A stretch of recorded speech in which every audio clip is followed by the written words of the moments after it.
Bonjour tout le monde. D'abord, merci d'être aussi nombreux, ça fait super plaisir. Et puis, je vais vous parler de Bean Validation 1.1 et des nouvelles fonctionnalités qu'on a rajoutées qui sont notamment un petit peu au-delà de la validation des méthodes. Ça y est, j'ai tout cassé parce que je viens de dire le truc. C'est la loose. De la validation des propriétés. Mais bon, pour ceux qui ne connaissent pas Bean Validation, pas trop. Ok. De toute façon, vous inquiétez pas, j'ai fait un petit rappel. Donc ça, c'est moi. Voilà. Alors, la spec, elle est en ce qu'on appelle Final Approval Ballot. Donc il y a des gens qui doivent voter oui ou non. Pour l'instant, ils ont voté oui. Il leur reste une huitaine de jours. Donc peut-être qu'ils vont me dire non, il faut absolument enlever ça ou changer ça, etc. Mais bon, globalement, il y a des chances que ce que vous voyez là soit ce qui va arriver très bientôt. Donc comme j'ai dit, un petit rappel sur Bean Validation, qu'est-ce que c'est, à quoi ça sert, pourquoi on a fait ça, qui est une spécification Java, hein, d'accord. Elle est intégrée dans le package Java EE 7, mais en fait vous n'êtes pas obligé d'utiliser Java EE du tout, vous pouvez utiliser ça dans une application Swing ou ce que vous voulez. Et puis après, on va expliquer un peu ce qu'il y a de nouveau et pourquoi on s'est tous fatigués dans mon équipe pour en arriver là. Et pourquoi est-ce que c'est utile pour vous? Quel genre de choses vous allez pouvoir rajouter?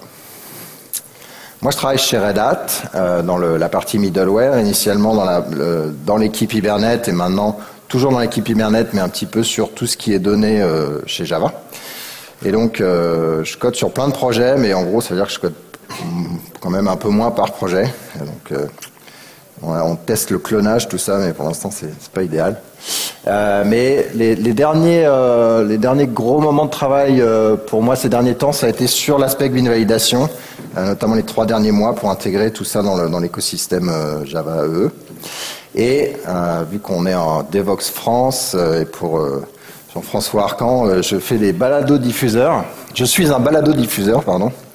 Et donc, je suis un podcaster, en fait, c'est ça que ça veut dire. Donc, il y en a un en français qui s'appelle lescascodeurs.com, qui est sur tout l'univers Java en général. Et un autre sur la communauté JBoss en anglais. Bon, on en fait 2-3 par an, donc ça va pas vous mettre la pression en termes de... pour l'écouter, donc vous pouvez vous enregistrer de manière tranquille. Alors, qu'est-ce que c'est Bean Validation 1.0? Donc, c'est arrivé en même temps que Java EE 6, et qu'est-ce qu'on peut faire avec? Et qu'est-ce qu'on faisait avant et qui est différent de maintenant? Ce qui se passe, c'est que Bean Validation, avant, quand vous aviez des contraintes sur vos données, où est-ce que vous les vérifiez et comment vous les exprimiez? Quand on regarde, vous les exprimiez à un certain nombre d'étages de votre application. Évidemment, la base de données, elle décrit des tables avec des not null, des varchars, des genres de choses comme ça. Donc, elle décrit un certain nombre de contraintes. Voire même, vous aviez un trigger qui vous permettait de faire des calculs un peu plus compliqués. Ensuite, peut-être que votre DAO ou des choses comme ça faisait des vérifications un peu plus avancées en Java avant de pousser l'information dans la base de données. Sûrement que votre couche métier, elle vérifiait que les paramètres en entrée soient bien valides, parce que sinon, il vaut mieux ramener une exception qui est utile à l'utilisateur de cette couche métier en lui disant « Désolé, tu m'as passé un email, mais ça ressemble plutôt à un tweet. » un handle tweet, donc fais autre chose. Enfin, ramène-moi l'information plus intéressante. Et évidemment, au niveau de la présentation, vous avez envie de vérifier que ce que l'utilisateur vous rentre, que ça soit du web, du swing ou tout ce que vous voulez d'autre, que ce que l'utilisateur vous rentre, c'est conforme à ce que vous attendiez, que la chaîne de caractères, c'est effectivement un email, ou en tout cas, ça ressemble fortement à un email. Et sinon, vous vouliez lui afficher un petit message en disant « Désolé, apparemment... ça ressemble pas à ce que moi je considère être un email, est-ce qu'on s'est bien compris? D'accord? Et ça peut aller au-delà du monde Java. J'ai parlé de la base de données, mais aussi du côté client, on a de l'iOS, on a de l'Android, on a bien évidemment du JavaScript. Donc ces contraintes, elles sont exécutées à tous ces niveaux-là, et définies à tous ces niveaux-là. Ça serait bien si on pouvait les décrire une seule fois et les laisser s'exprimer sur tout le truc. Parce que quand on regarde finalement l'email, quand il vient du client et qu'il descend jusqu'à la base de données en passant par mon objet user avec un champ email, finalement c'est la même contrainte, c'est la même logique. On est bloqué à avant en fait. Voilà. Donc qu'est-ce qu'on a fait? On s'est dit, bon, bah, c'est pas grave, on va définir un standard qui va permettre aux gens d'exprimer des contraintes sur leur modèle objet. Leur modèle, on appelle sur les getters en gros, et sur les champs. Donc c'est pour ça qu'on appelle ça bin validation et pas object validation. Bon, maintenant, du coup, le mot est un peu n'est pas aussi utile, mais on va y revenir un petit peu après. Et du coup, vous définissez la contrainte sur votre modèle métier, et tous les frameworks qui utilisent ce modèle métier peuvent lire ces contraintes-là, éventuellement utiliser les moteurs de bin validation pour valider la méthode de manière standardisée et l'exécuter. Et en plus, vous pouvez vous-même écrire, en tant que développeur d'application, écrire des contraintes qui sont spécifiques à votre application ou spécifiques à votre univers de votre métier. Et bin validation va les reconnaître, d'accord? Donc c'est un modèle qui est extensible. Et puis finalement, l'avantage d'une spec, c'est que d'autres specs peuvent dépendre d'elle, d'accord? Et non seulement d'autres specs, mais le reste de l'écosystème. Si vous devez dépendre de Hibernate Validator en l'occurrence, bon bah vous êtes un petit peu attaché à moi, enfin à ce qu'on fait. Si vous dépendez d'une spec, vous avez une certaine abstraction. Et ce qui est cool, c'est que, bon alors on les a un peu poussés, mais il y a d'autres specs qui se sont dit, bah ok, au lieu d'inventer notre truc, nous on va déléguer la validation à bin validation et on va s'intégrer. Ce qui fait que par défaut, quand vous avez rien à configurer, les champs qui sont bindés à des bins en venant de JSF sont validés. Les entités qui sont persistées dans la base de données par JPA sont validées. Vous pouvez changer ça, mais évidemment, si vous voulez, mais par défaut, ça marche bien. Et puis, au-delà des specs, notamment dans l'univers des web frameworks ou des frameworks de présentation en général, il y a eu de l'adoption là-dessus. Donc là, on est super content. Alors, comment est-ce qu'on exprime une contrainte? Comment est-ce qu'on la déclare? Eh ben, on a notre objet et puis on va mettre des annotations dessus. On peut faire de l'XML si on veut. Qui veut? On sait bien. Quand il a fallu le mettre dans la spec, le truc XML, et puis j'ai essayé de déléguer la tâche, mais vraiment personne ne voulait faire. Donc il a fallu que j'apprenne ce que c'est qu'un XSD, tout ça. Donc là, ce que vous dites, c'est une adresse. Elle a le nom de la rue qui ne doit pas être nul et dont la taille doit être maxi de 50 caractères. D'accord? Donc ce qui est bien avec les annotations, c'est que c'est hyper lisible. C'est tout près de l'endroit où est votre donnée. Et donc c'est cool. Ensuite, vous pouvez mettre un message customisé. Vous pouvez le localiser en utilisant des bundles, des ressources bundles. Et puis vous pouvez dire, voilà, quand je valide l'objet adresse, non seulement je veux valider toutes les propriétés, mais je veux aussi valider l'objet country qui est associé à l'objet adresse. Comment je fais ça? J'utilise le add_valid, d'accord, qui dit cascade la validation et valide pas uniquement l'objet, mais le graphe d'objets qui est associé. Comment est-ce que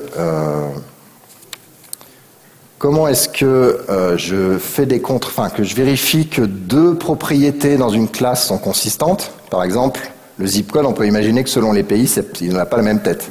Si vous avez envoyé une lettre au Japon ou à Londres, ce n'est pas du tout la même chose que si vous l'envoyez en France. Donc là, on pourrait imaginer quelque chose. Comment est-ce qu'on fait? On définit la contrainte au niveau de la classe, et du coup, ce que vous recevez comme valeur pour valider, c'est non pas la valeur de la propriété, mais la valeur de la classe. Et ensuite, vous faites quoi? Get zip code, get country, vous faites votre tambouille et vous répondez si c'est valide ou pas. D'accord? Alors ça, c'est vraiment le truc, ça vous fait 80% du cas d'utilisation, d'accord? Donc pour ceux qui ne connaissaient pas bin validation, ça y est, vous avez déjà fait un bond en avant. Ensuite, il y a des choses un peu plus avancées, notamment décider de ne pas valider toutes les contraintes qu'il y a sur mon graphe d'objets, mais seulement un sous-ensemble de ces contraintes. Et pourquoi on voudrait faire ça? Alors soit on aime cataloguer les trucs, mais bon, c'est pas très valide. Mais le truc intéressant, c'est de dire, je reçois les données, mais je ne reçois pas forcément toutes les données. L'utilisateur, il a plusieurs champs, il a plusieurs écrans, il me donne un certain nombre de données, je vais déjà vérifier que ça c'est valide, mais globalement le graphe d'objets, il n'est pas valide. Donc je peux définir qu'une contrainte appartient à ce sous-groupe, enfin un certain nombre de groupes, et dire je veux valider précisément ce groupe ou cette liste de groupes. D'accord? Donc je vais rentrer une partie des informations, valider ça, retourner s'il y a des erreurs, mais les données qui ne sont pas valides parce que je ne les ai pas encore, pas de problème. Ensuite, on peut non pas vérifier qu'un objet est valide ou pas, mais vérifier qu'un objet ou un graphe d'objet est dans un état donné ou pas. C'est toujours le même exemple que je prends, donc désolé pour ceux qui l'ont déjà vu. Amazon, il a le achat en un seul clic. On peut faire un achat en un seul clic si on a une carte bleue qui est définie, si on a une adresse de livraison, etc., etc. On pourrait très bien valider que l'utilisateur on va définir des contraintes qui vérifient qu'il a une carte bleue par défaut et une adresse par défaut, et du coup afficher le bouton Buy in One Click. D'accord ? Et le dernier truc, c'est pour ordonner les contraintes. Il y a des contraintes qui sont très lourdes en temps, par exemple, ou en CPU. On n'a pas envie de les exécuter tant que celles de base n'ont pas été validées. On peut faire ça. Alors les groupes, c'est des interfaces. Pourquoi les interfaces et pas des chaînes de caractères ? Parce qu'on était des fadas du typage et du compilateur qui vous dit si vous faites des erreurs. Et puis ça a un autre avantage, c'est qu'on peut mettre de la doc dessus. Et encore un autre avantage, c'est qu'on peut dire qu'un groupe, finalement, est un sous-groupe d'un autre. Donc quand je peux très bien dire que, par exemple, Basic Postal, c'est un sous-groupe de défaut. Donc quand je valide Basic Postal, je vais aussi valider les contraintes qui sont attachées au groupe par défaut, par exemple. Donc, j'ai une propriété groupe, je mets un ou plusieurs groupes attachés à ces contraintes, et puis j'utilise bin validation, donc son interface, enfin son API, en disant voilà mon validateur, je valide cet objet adresse, et puis uniquement pour ce groupe-là. Et je récupère la liste des contraintes. J'ai une liste des contraintes, et non pas la première contrainte qui pète ou des choses comme ça. Pourquoi ? Parce que je veux afficher la liste de mes contraintes à mon utilisateur, par exemple. Ou si j'ai un appel REST, je veux ramener la liste des erreurs à mon utilisateur et pas seulement la première. Sinon, il se fait 50 allers-retours, ça l'énerve, personne n'est content. Ça, c'était comment déclarer des contraintes. Comment est-ce que je fais pour en écrire une ? Alors, il faut trouver un nom sympa, ça c'est le plus dur, d'accord ? Et en gros, c'est une annotation qui a quelques propriétés particulières, notamment message, groups et payload. Mais surtout, elle est annotée @constraint, d'accord ? Et @constraint, il dit, c'est pas une annotation de base, mais c'est une annotation qui définit une contrainte. Et l'implémentation de cette contrainte, c'est cette classe ou cette liste de classes, parce qu'on peut mettre plusieurs implémentations de contraintes dessus.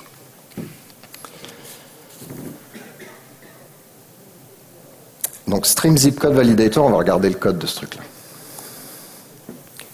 Stream Zip Code Validator, ça implémente une interface qui s'appelle Constraint Validator. Le cœur de ce machin-là, c'est la méthode isValid qui doit répondre oui ou non, enfin vrai ou faux, quand il reçoit une valeur. Est-ce que c'est valide ou est-ce que c'est pas valide ? Après, vous pouvez faire des trucs un peu plus compliqués, mais en gros, c'est ça le cœur du truc. Donc vous, implémenteur de contraintes qui est spécifique à vous, c'est ça que vous allez coder, la réponse oui-non. Tout le reste est géré par bin validation. Un autre truc intéressant, c'est que Constraint Validator, il y a deux paramètres de type. Il y en a un qui est zip code, donc on sait la contrainte sur laquelle on travaille, et l'autre c'est la valeur qu'on sait valider. Moi, cette implémentation, elle sait valider des chaînes de caractères.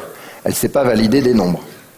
Donc bin validation, il est capable de dire la propriété sur laquelle tu as mis la contrainte, c'est pas une chaîne de caractères, et moi je sais valider que des chaînes de caractères, donc il y a un problème. Et on peut même le valider au moment de la compilation. Vous utilisez un petit annotation processor qui a cette même logique, qui va vous dire, désolé, là, tu fumes. Enfin, il dit ça plus gentiment, hein, mais voilà. Ça va, bin validation, le truc de base ? C'était un résumé rapide. Ok, donc là maintenant on va passer sur qu'est-ce qu'il y a de nouveau et qu'est-ce qu'il y a d'intéressant. Alors le premier truc, c'est qu'on on l'a fait entièrement en open source. Donc on a essayé de pousser le concept de travail collaboratif à l'extrême. Bon, on va pas trop parler aux avocats, tout ça, faut pas le dire. Mais en gros, l'idée, c'est, on a un site web sur lequel on parle de la technologie, qui est agnostique. Donc, bon, c'est moi qui ai écrit, par exemple, beaucoup des blogs, mais techniquement, n'importe qui fait une pull request et on rajoute son blog. Il y a toujours la dernière version de la spec. La spec est dans GitHub, donc à chaque fois qu'il y a une mise à jour, GitHub fait une push vers binvalidation.org et on met à jour la spec. Le site web est aussi sur GitHub, l'implémentation de référence est sur GitHub, le TCK est sur GitHub, et tout est sous ASL, ou Creative Commons, d'accord ? Je pense que tout est ASL, je ne me rappelle plus les détails. Donc vous pouvez littéralement faire un fork de bin validation et travailler sur la spec, faire des pull requests et travailler avec nous, d'accord ? Et on a essayé de pousser ça le plus possible. Alors je dois avouer que j'aurais préféré plus de collaboration, mais cela dit, il y a eu vraiment des retours d'utilisateurs, soit juste, voilà, j'ai ce problème-là, comment est-ce qu'on peut résoudre ça dans la prochaine version, voire, et des gens qui ont carrément fait des pull requests pour proposer les changements dans la spec et améliorer les choses. Et je pense que c'est l'avenir, en tout cas, du JCP et pour un certain temps même de tous les corps de standardisation de ces approches très très ouvertes. En termes de fonctionnalité, ce qui est intéressant, c'est un des premiers trucs qu'on a rajouté, c'est l'injection de dépendance et plus généralement l'intégration avec CDI, Context and Dependency Injection, qui est le framework d'injection de dépendance qui est dans Java EE 7. Donc, bin validation a un certain nombre de composants. On va voir dans le slide après. Et en gros, ce qu'on faisait, c'est qu'on prenait la classe, on faisait un new, mais avec l'API de réflexion, et on créait l'objet. Et donc, bin validation était entièrement en contrôle de la création de cet objet. Ce qu'on fait maintenant, c'est qu'on délègue la création de cet objet au container d'injection, d'accord ? Ce qui fait que vous allez pouvoir bénéficier de tous les... Enfin, réutiliser le code que vous avez dans vos bins qui sont injectés, et deux, bénéficier de tous les avantages techniques du container. L'interception, l'injection d'autres trucs, etc., etc. Évidemment, on a une intégration qui marche bien avec CDI et qui est activée par défaut dans Java EE, mais on travaille toujours sous forme de SPI en disant quel est le besoin d'interaction entre bin validation et un framework d'injection de dépendance pour que ce truc-là soit implémenté proprement. Ce qui fait que Spring peut s'intégrer de la même manière que CDI peut s'intégrer.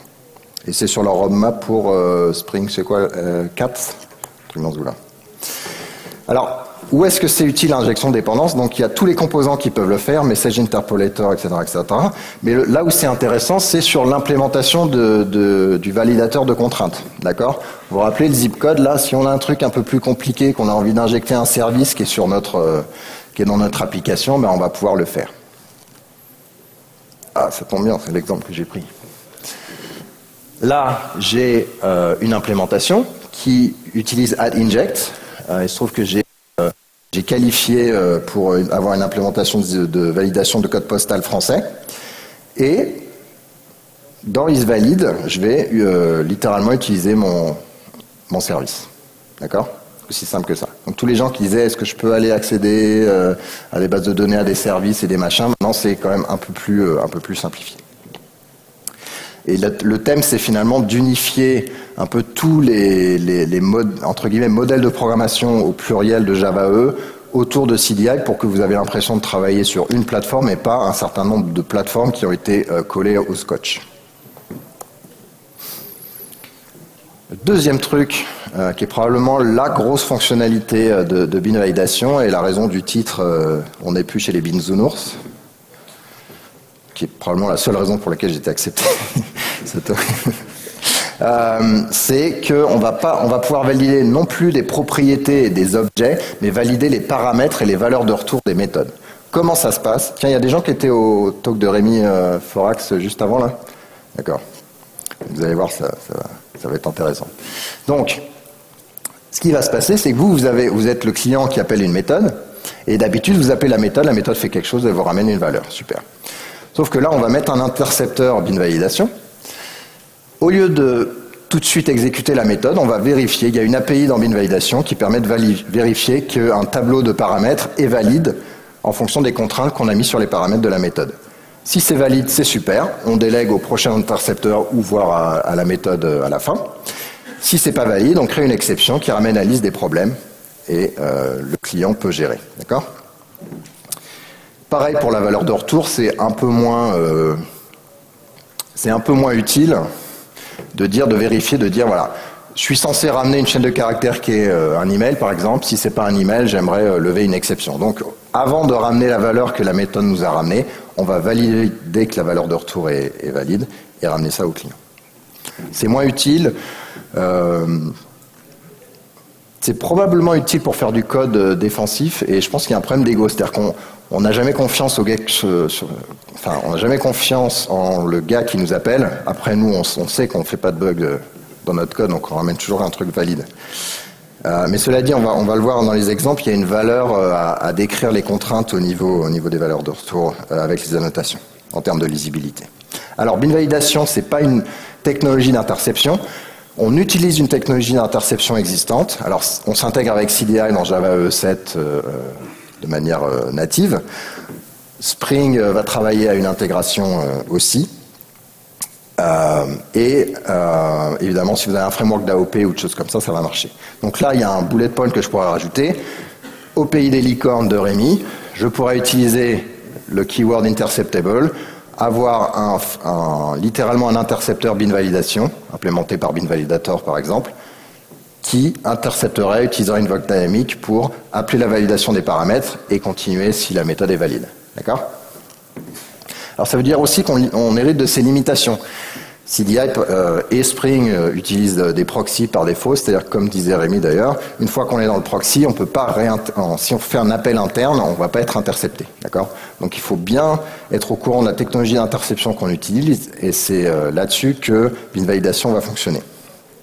Je vous ai parlé de méthode parce que c'est plus facile à dire, mais en fait, on sait valider tous les exécutables.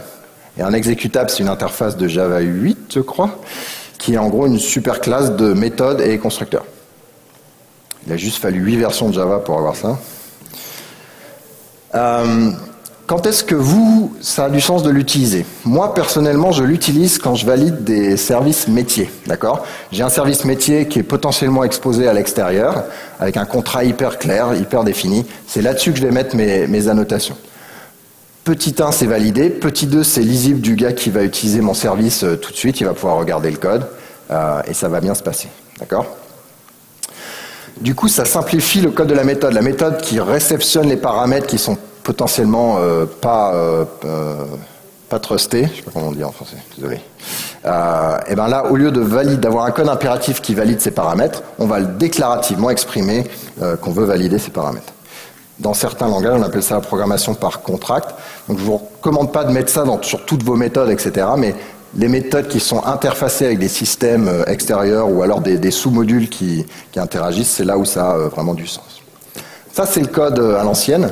Alors j'ai mis des scopes là pour vous rappeler qu'il y a une technologie d'interception. Donc là, en l'occurrence, j'utilise CDI. Donc c'est des bins CDI qui vont être interceptés, dont l'appel des méthodes publiques va être intercepté. Donc quand j'appelle service.createUser, mon intercepteur bin validation va être appelé.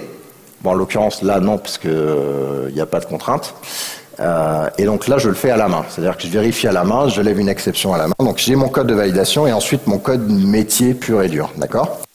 Avec bin validation 1.1, ce qu'on fait, c'est qu'on réutilise les mêmes contraintes qu'on a développées depuis bin validation 1.0, que ce soit des contraintes qui existent déjà dans le framework, des contraintes que vous avez écrites, et on les met sur les paramètres. Et c'est lisible. Le username ne doit pas être vide. Voilà, faut lire l'anglais, mais après, ça se passe bien. D'accord ? Et du coup, mon code métier, il se focalise là-dessus. Si un des paramètres n'est pas valide, si la chaîne de caractères n'est pas un email, j'ai une exception qui va être levée et retournée au client, avant d'appeler la méthode. Je peux valider les paramètres qui sont de type un peu simple, basique du JDK, mais je peux aussi valider des objets au sens Java bin, d'accord? Donc je mets le add valid comme j'aurais mis en bin validation 1.0, et là quand je valide create order, je vais valider que l'utilisateur est valide, d'accord? Je vais exécuter la validation dessus. Je peux valider les valeurs de retour, comme je vous ai dit. Là on vérifie que la commande elle est pas nulle et que c'est un objet valide au sens bin validation, avant de rendre l'objet à l'utilisateur. Ça va? Ouais.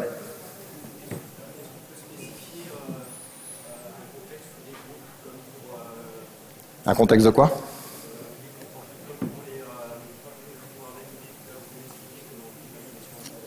Donc, ok. Je vais formuler un peu ta question. Est-ce qu'on peut utiliser des contextes pour valider avec des règles différentes en fonction du contexte d'appel? Alors, oui. Si tu utilises CDI, par exemple, tu vas littéralement, dans ton implémentation, injecter un contexte qui va avoir un bin qui va avoir l'information contextuelle dont tu parles, et avoir ton implémentation qui va réagir différemment. D'accord ? Une autre approche serait d'utiliser des groupes différents en fonction de tes besoins, mais c'est beaucoup moins flexible et c'est beaucoup plus invasif du point de vue du client qui utilise bin validation. En fait, on va les garder à la fin plutôt. Un truc que vous pouvez faire aussi, c'est valider plusieurs paramètres, valider la cohérence entre des paramètres différents. Donc là, malheureusement, il n'y a pas de notion d'endroit, enfin il n'y a pas d'endroit idéal où mettre cette contrainte-là, et c'est le même endroit que là où vous mettez votre valeur de retour. Donc on s'est beaucoup gratté la tête, mais finalement il n'y a pas de solution miracle. Ce que fait cette contrainte-là, c'est qu'elle valide que le paramètre password et repeat password, c'est les mêmes. D'accord? C'est la même valeur. Comment est-ce que je l'implémente? C'est là où c'est intéressant. Bon, là, je vous montre le cas compliqué en plus. Donc, si ça vous fait pas peur, vous êtes tranquille. Donc là, j'ai ma contrainte, j'ai mon annotation, pardon, qui décrit ma contrainte. J'utilise @constraint et j'utilise une implémentation qui s'appelle Password Consistency Validator. Ce qu'on voit, c'est que le target, c'est... non, en l'occurrence, là, on s'en fiche. Sur l'implémentation de Password Consistency Validator, vous récupérez en valeur de valider un tableau d'objets qui est littéralement les paramètres, d'accord? Donc là, vous faites ce que vous voulez sur les paramètres. Là, j'ai vérifié qu'ils étaient égaux. Alors, j'ai pas vérifié qu'ils n'étaient pas nuls, tout ça. Bon, c'est à vous de le faire, ça rentrait pas dans notre slide. Et par contre, j'ai rajouté une petite annotation qui dit, voilà, moi, je sais valider les paramètres, c'est-à-dire la liste des paramètres. Et par défaut, c'est moi, je sais valider l'élément sur lequel je suis en termes d'annotation. Si je suis sur un paramètre, je valide ce paramètre. Si je suis sur une méthode, je valide la valeur de retour de cette méthode. Si je veux avoir une implémentation qui valide la liste des paramètres, eh ben, j'utilise ça et j'utilise l'objet, enfin j'ai un tableau d'objects en type que je récupère. D'accord? Rappelez-vous, si la technologie d'interception ne fonctionne pas, bah là, ça ne fonctionnera pas, d'accord? Mais si la technologie d'interception fonctionne, vous êtes bien. Et il y a un deuxième truc dont je n'ai pas parlé, c'est qu'on reste dans le monde objet, et donc on respecte le principe de substitution de Liskov, qui dit que si vous avez une sous-classe d'une classe donnée, vous allez pouvoir changer la classe, enfin l'instance d'une classe par l'instance de la sous-classe, et tous les clients de cette classe-là ne doivent pas avoir de problème. C'est-à-dire que le contrat que vous avez défini doit être valide, d'accord? Qu'est-ce que ça veut dire? Ça veut dire que si je mets des contraintes sur la classe, je peux pas sur les paramètres de la classe, sur une méthode donnée, sur les paramètres de la classe, si je fais un override de cette méthode, je ne vais pas pouvoir rajouter des contraintes. Pourquoi? Parce que sinon la sous-classe est plus contraignante en termes d'appel que la classe mère. Et du coup là, je violerais le concept de substitution de Liskov. Par contre, on peut rajouter plus de contraintes sur la valeur de retour parce que le truc, il doit au moins être non nul. Par contre, si en plus c'est un email, c'est la fête, quoi. D'accord? Mais le contrat qu'il y avait entre le client et vous, c'était le contrat qu'il y avait sur la classe, la classe mère. Je vais vous montrer un petit exemple. Alors, les exemples, ils n'ont pas forcément trop de sens, parce qu'en plus, c'est pas une bonne pratique, d'accord? Et ça, par défaut, c'est interdit. C'est-à-dire, vous avez un acte de service avec des contraintes, ça c'est bon. Si vous avez une sous-classe qui rajoute des contraintes, ça c'est pas bon, et on vous crie dessus par défaut. Probablement que les implémentations auront des moyens de relaxer ce genre de choses pour que vous puissiez faire des choses pas bien. On verra ce qu'on veut. On a fait le truc qui était propre. On va voir comment vous utilisez ça et on le rajoutera dans le standard si vraiment il y a besoin. Mais on ne préférait pas ouvrir la porte au diable. Un autre truc dont je n'ai pas parlé, c'est les getters. Parce que le getter, c'est une méthode, mais c'est aussi une propriété. Pourquoi? Parce que Java n'a pas vraiment de notion de propriété au sens native. D'accord? Et donc là, on était bien embêtés parce que selon les cas, on n'a pas vraiment envie de valider les contraintes du getter à chaque fois qu'on l'appelle, et dans d'autres cas, on aurait éventuellement besoin de le faire. Donc par défaut, les getters ne sont pas validés. D'accord? C'est-à-dire que si vous avez une entité au sens JPA, par exemple, quand vous faites un get username, on ne va pas valider les contraintes qu'il y a sur le username. OK? Vous pouvez le faire si vous voulez. Vous pouvez surcharger ces valeurs par défaut en utilisant le add validate on execution. Donc là, par exemple, si j'ai un service qui est... Ah, qu'est-ce que c'est un getter? Vous savez pas? Vous faites tous du Scala ou quoi? Non.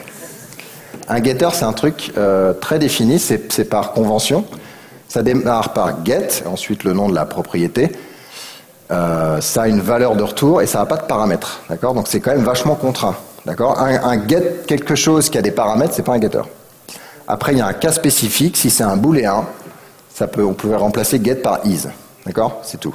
Donc là, le concept de getter, il est quand même super limité. Donc rappelez-vous qu'il y a surtout, il n'y a pas de paramètres. Donc quel est l'intérêt de valider la valeur de retour d'un getter? Elle est en général très limitée. C'est pour ça que la valeur par défaut qui est de ne pas valider le getter, c'est une bonne valeur.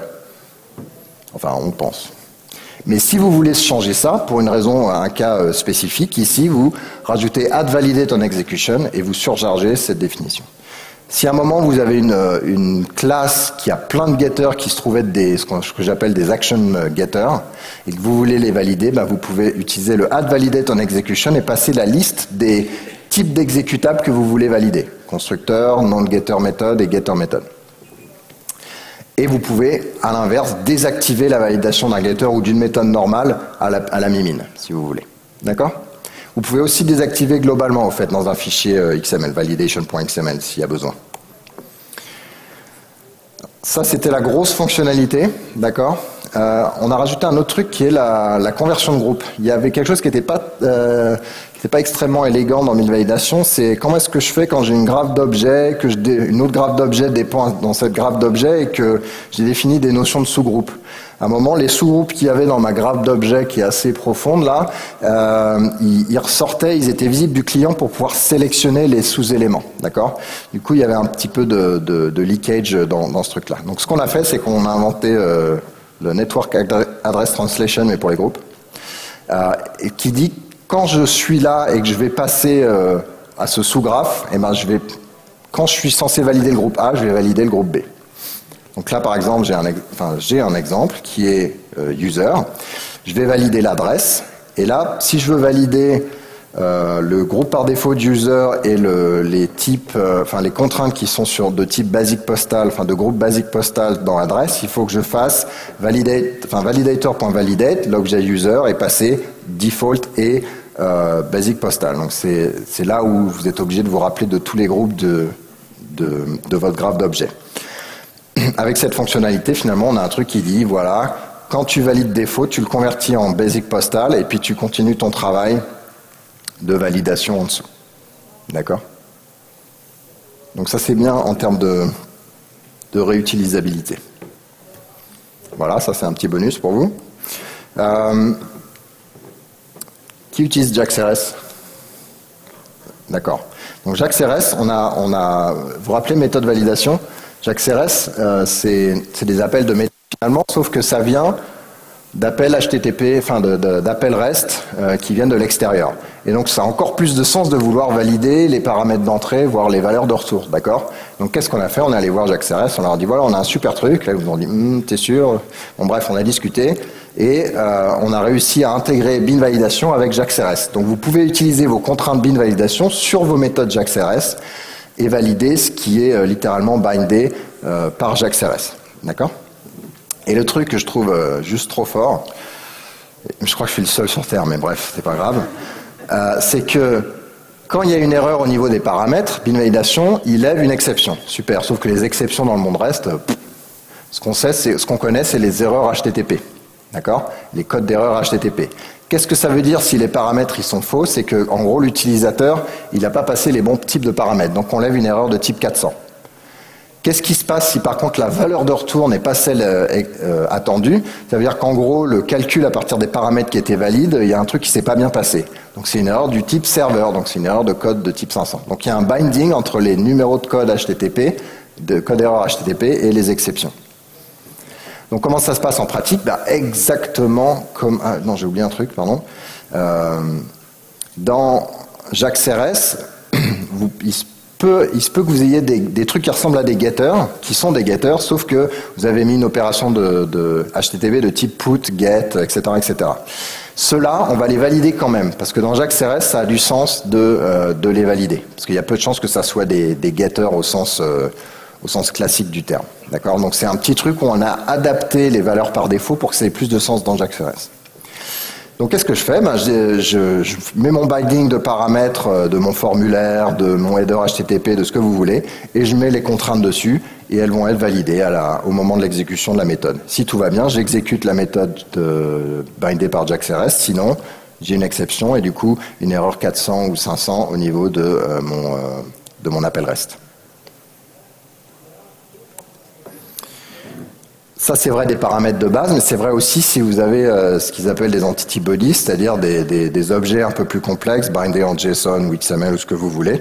Là, vous allez pouvoir les récupérer, enfin les valider au sens bin validation une fois que le binding du JSON ou du XML sera fait au niveau du monde Java, d'accord? Et donc, si sur item il y a des contraintes, ben on va les valider.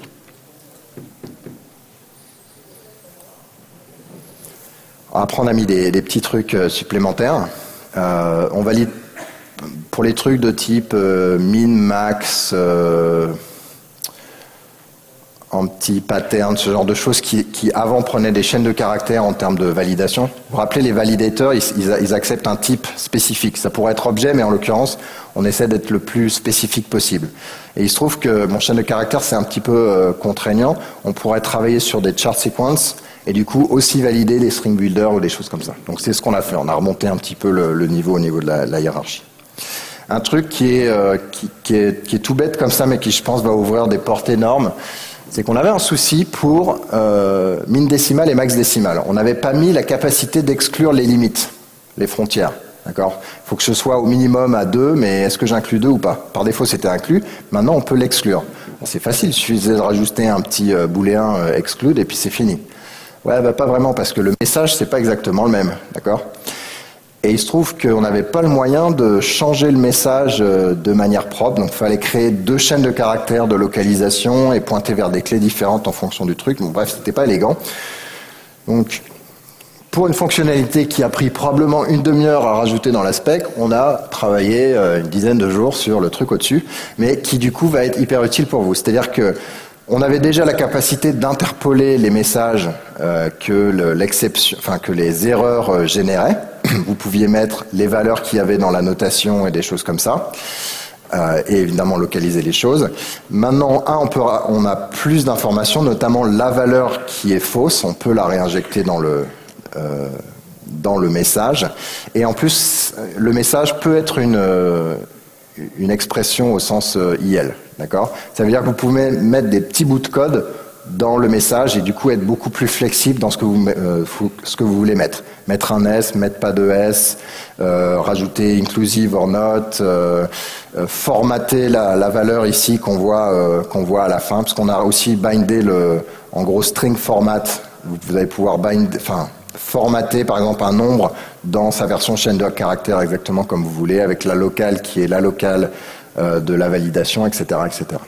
D'accord ? J'ai été clair là ? Ouais, super. C'était pas clair pour moi, mais quand est-ce qu'on a fini ? En gros, techniquement, on a fini et on attend que tout le monde vote oui. Donc pour l'instant, il n'y a eu que des oui, donc ça c'est positif. Ça veut dire qu'en gros, on va refiler la version estampillée finale au JCP, courant 8-10 avril. Ensuite, eux font leur travail, le poussent au niveau du JCP, et on aura la version standard de la spec validée dedans. Après, Java EE 7 arrivera, je ne sais pas exactement, mettons 1 ou 2 mois après. Et donc, l'implémentation au sens bin validation, elle est déjà là, ça s'appelle Hibernate Validator. Elle sera finale quand la spec bin validation sera sortie, c'est-à-dire dans 10 ou 15 jours. La Java EE 7, voilà, il y aura l'implémentation donc Glassfish qui inclut Hibernate Validator. Donc on a travaillé avec les équipes d'Oracle sur le TCK, qui est en gros la test suite qui vérifie qu'une implémentation est valide. Et puis bizarrement, il vous impose que l'implémentation de référence soit valide. Et on a beaucoup travaillé par rapport à bin validation 1.0 au niveau de la couverture de test. Et évidemment, on avait des nouvelles fonctionnalités, donc on en a rajouté encore et encore. Donc là, on est en couverture à 98.8 avec à peu près 1500 tests. Donc ça, on en est assez fiers. Bonne chance à ceux qui vont implémenter en gros bin validation. Et pourquoi on n'est pas à 100% ? Parce qu'il faut bien faire des versions après, quoi. Voilà, donc si vous voulez plus d'informations, allez sur binvalidation.org, il y a à peu près toutes les infos. Alors, peut-être pas tout à fait à jour, on mettra à jour la roadmap maintenant qu'on a tout fini, etc. etc. D'habitude, je dis venez participer à la spec, mais bon, là, comme c'est fini, c'est un peu plus compliqué. La question que je vais plutôt poser, c'est pourquoi est-ce que vous n'avez pas participé ? Donc, posez-vous la question. Surtout qu'on est complètement ouvert, c'est juste, vous êtes à une mailing list de distance de participer. Et bien sûr, si vous avez des idées, on va les collecter, on fera une validation 1.2, 2.0, où on verra. Voilà, merci beaucoup.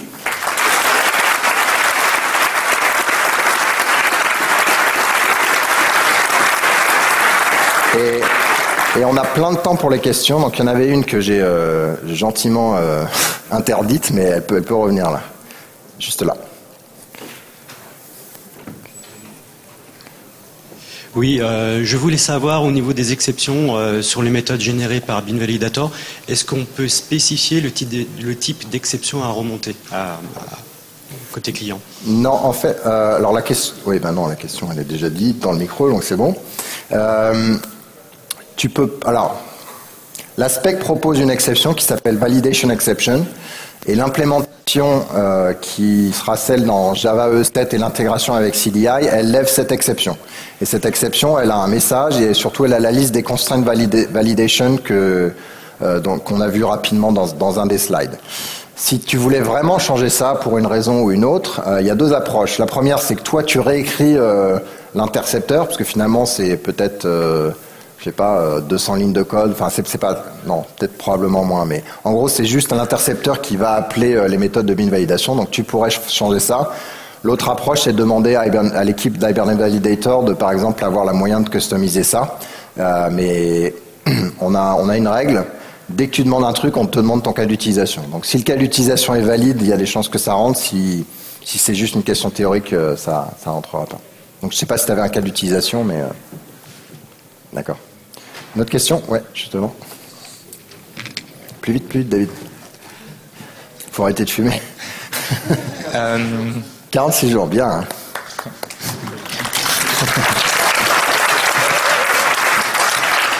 Ah, surtout, juste avant Devox, c'est quand même respect. Je me posais la question, en fait, au niveau de la documentation qui pourrait être générée, en fait. Je me dis, quand on me pose des annotations, notes nulles, etc., ça serait intéressant d'avoir cette information au niveau de la Javadoc, au niveau de doc d'un service REST, par exemple. Ouais. Est-ce que tu connais des choses qui font ça? Est-ce que vous prévoyez de le faire? Donc les contraintes, en tout cas dans la spec, elles sont annotées at documented, ce qui veut dire qu'elles sont visibles dans la Javadoc. Et je me rappelle plus si on recommande aux gens qui implémentent des contraintes de faire la même chose, mais on devrait. Donc c'est pas un truc qu'on va imposer, mais c'est un truc qui est recommandé parce qu'effectivement, du coup, pour ceux qui lisent la Javadoc, au moins tu auras l'information. Et pour ceux qui ont accès au code, ils cliquent en termes de navigation et ils voient tout de suite le code. Au niveau de REST, c'est pas mon domaine, donc je vais pas dire de bêtises. Au niveau, alors on n'a pas pu le faire, mais au niveau, je crois que c'est JAX B, on aurait bien aimé avoir un truc qui, en gros, regarde les contraintes au niveau de l'objet et les convertisse en contraintes XSD au niveau du schéma et vice-versa. Je crois qu'il y a des librairies open source qui font déjà ça. Malheureusement, on n'a pas eu le temps de bosser avec le groupe d'expertise parce que je crois qu'ils ne faisaient pas de nouvelle version de cette spec pendant cette période-là. Mais c'est un truc, voilà. On a démarré avec JPA, JSF, tu vois, les trucs frontières premières. JAX RS2, c'était la deuxième étape avec une amélioration CDI. Et après, on va continuer là-dessus. Je sais qu'au niveau de JSON, ils veulent faire un truc du type binding objet vers JSON. Là aussi, ça aurait du sens au moment où tu fais le binding de valider les choses. Une autre question? Ouais.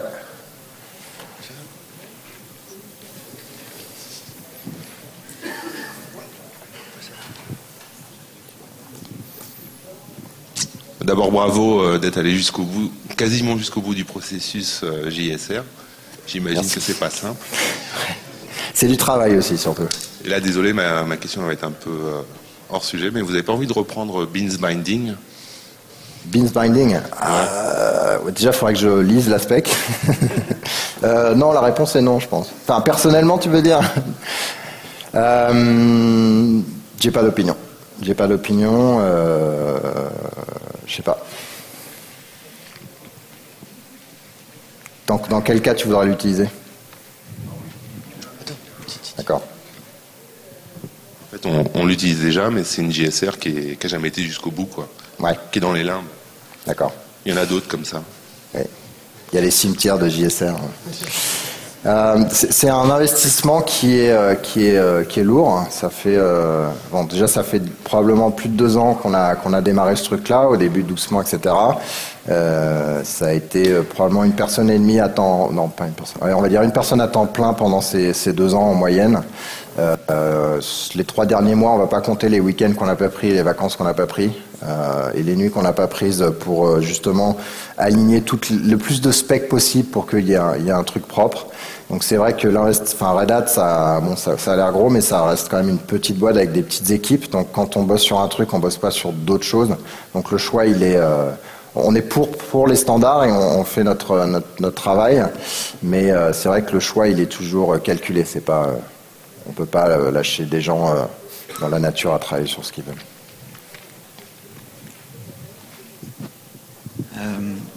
Hello. Oui, c'est moi. Oui, je te vois. J'ai bien compris le principe de réutiliser une même API ou les mêmes annotations, quel que soit où on se trouve, pour définir des validations.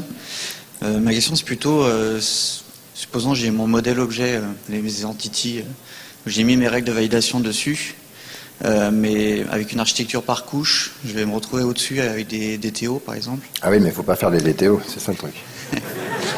Merci. Donc la réponse, mais comment bon, j'avais déjà tout ça. Donc ta question, c'est comment on fait quand on a des couches qui s'isolent complètement les unes des autres? Faire propager les contraintes sur toute la stack. Alors déjà, je pense qu'on n'est plus en 2002, donc il faut. C'est vrai que au niveau des développements, on a quand même beaucoup changé un peu notre fusil d'épaule à ce niveau-là, parce qu'il y a beaucoup de couches qui avaient été créées de manière automatique ou pas et qui servent dans beaucoup de cas à rien. C'était déjà le cas au niveau Hibernate à l'époque. Est-ce qu'on fait un DTO malgré tout avec ces entités qui sont sérialisables et qui peuvent passer le réseau, d'accord? Donc, bon, conseil numéro 1, ne pas faire de DTO. Conseil numéro 2, si d'une manière ou d'une autre, tu as un framework de DTO et s'il y a moyen d'intercepter des choses, BinValidation offre l'API de métadonnées qui te permet de regarder la liste des contraintes sur une propriété donnée, sur un bin donné, etc., la liste des méthodes contraintes, etc. Et donc tu pourrais reporter ce genre d'informations sur ton DTO d'une manière ou d'une autre. Alors, on a mis ça pas pour les DTO, mais plutôt pour des frameworks JavaScript qui sauraient implémenter en tout cas un sous-ensemble de contraintes en JavaScript, juste en regardant les métadonnées et en poussant le JavaScript qui va bien côté client, tu vois, pour le faire et pour passer justement ces frontières. Donc, bon, je sais pas, super répondu à ta question, mais c'est à peu près dans le ouais. Votre implémentation de l'aspect pour Hibernate, est-ce que c'est sous forme de... C'est pas pour Hibernate, elle s'appelle Hibernate parce que c'est la même équipe. Oui. Elle est indépendante, c'est-à-dire que t'es pas lié du tout à l'ORM, donc tu peux l'utiliser n'importe où sans utiliser Hibernate ORM ou quoi que ce soit. D'accord. Juste pour clarifier. Est-ce que c'est basé sur les aspects ou pas? Les interceptions? Ah, l'interception, non, on n'a pas du tout de technologie. Dans le projet en lui-même, on n'a pas d'outil d'interception. Au niveau de CDI et donc de Weld, qui est l'implémentation que moi je connais, qui est utilisée dans Glassfish et dans JBoss, non, ils utilisent des proxys. Enfin non, ils utilisent je